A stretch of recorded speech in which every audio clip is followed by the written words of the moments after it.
ఉద్వేగం, దేశభక్తి మనందరిలో వస్తా ఉందంటే ఆ జాతీయ జెండా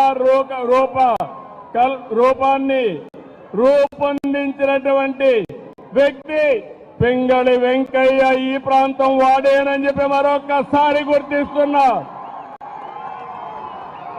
అలాంటి జెండా చూస్తే దేశ పౌరులే కాదు ప్రపంచం మొత్తం ఒక ప్రత్యేక గుర్తింపు ఉండే ఏకైక జెండా భారతీయ జెండా అని చెప్పి నేను మీకు తెలియజేస్తున్నా.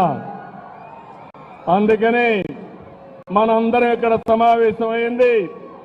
పహల్గాం అనంగానే మనలో రోషం వస్తుంది, కోపం వస్తుంది, ఉద్వేగం వస్తుంది. ఖబర్దార్ జాగ్రత్తగా ఉండమని హెచ్చరించే పరిస్థితి వస్తుంది.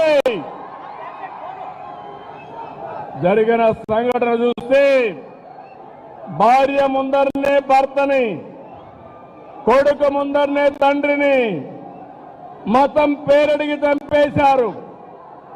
ఇదెక్కడ న్యాయం అని నేను అడుగుతున్నా. అలాంటి సంఘటన దేశం మొత్తం ప్రతి ఒక్కరిలో కూడా ఒక ఆవేశం వచ్చింది. అంతేకాదు ఒక బాధ, ఒక పక్కన ఆవేదన కూడా వచ్చే పరిస్థితి వచ్చింది.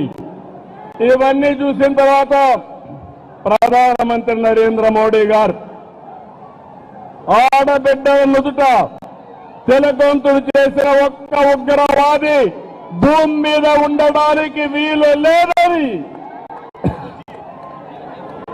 ఆపరేషన్ సింధూర్కు శ్రీకారం చుట్టారు. మీరు గుర్తుపెట్టుకోండి, మనం ఎప్పుడు కూడా వేరే దేశాలపైన యుద్ధానికి పోవడం లేదు. కానీ ప్రపంచాన్ని పట్టి పీడిస్తున్న సమస్య ఉగ్రవాదం. ఉగ్రవాదం పైన పోరాడే ఏకైక దేశం భారతదేశం, ఏకైక నాయకుడు నరేంద్ర మోడీ.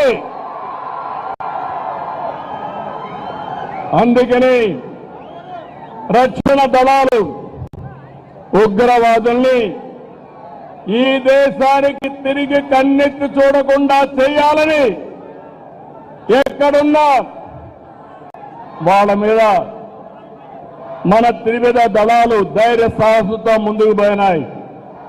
ప్రపంచ చరిత్రలో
యువసుండే కుర్ర వ్యక్తిని మనం గుర్తుపెట్టుకుందాం, స్ఫూర్తిని తెచ్చుకుందాం.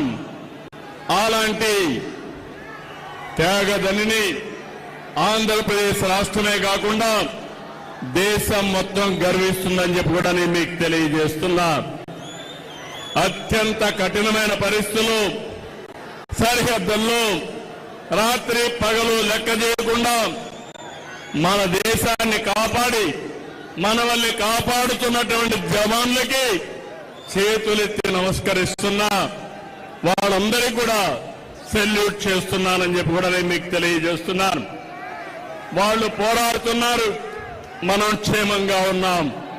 ఈ విషయం మనం గుర్తుపెట్టుకోవాల్సిన అవసరం ఉంది. ఈరోజు మన దేశ గౌరవం, మన బలం, బలగం మన సాయుధ బలగాలే. మనం ఏమాత్రం అధైర్యపడవలసిన అవసరం లేదు.